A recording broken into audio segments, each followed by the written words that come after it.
City's lost, so we're on the move. We are splitting up into units of 300. 100 fighters, 200 civilians each. I've already sent out 9 of these units. You're the last 3.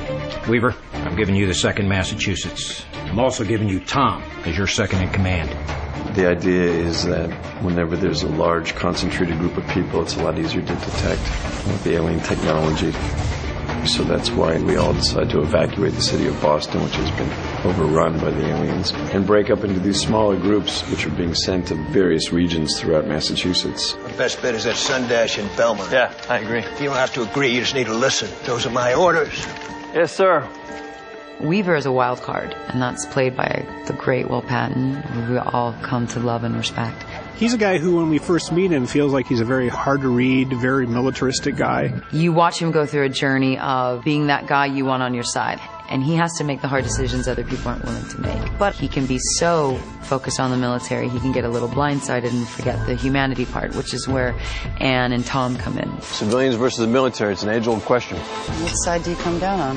I think civilians are a liability and a hindrance. And I also feel that they're the best motivation we have to fight. I play a guy named Tom Mason, whose primary objective is just to keep his kids safe, keep his family together. And then that family sort of grows by extension to include the 300 people of the 2nd Massachusetts. History is full of inferior forces creating so much trouble that the invading army leaves. The Athenians at Marathon, the Scots against the British, the Americans. Our revolution fought right here. We can beat them. I think when Tom starts out, he is this reserved, intellectual history teacher who is a family man, and because of the circumstances that are so dire, and because he's protective of his kids and for the human race, he's then forced to be someone who is in charge. So what are we doing? Running? Regrouping? Retreat, regroup, return, revenge.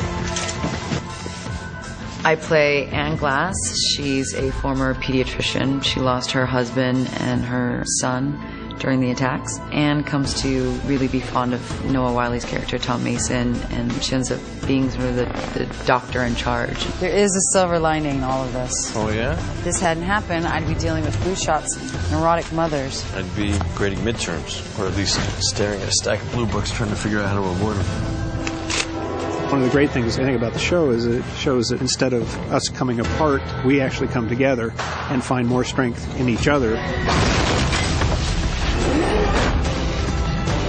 Falling Skies, this June, only on TNT. We know drama.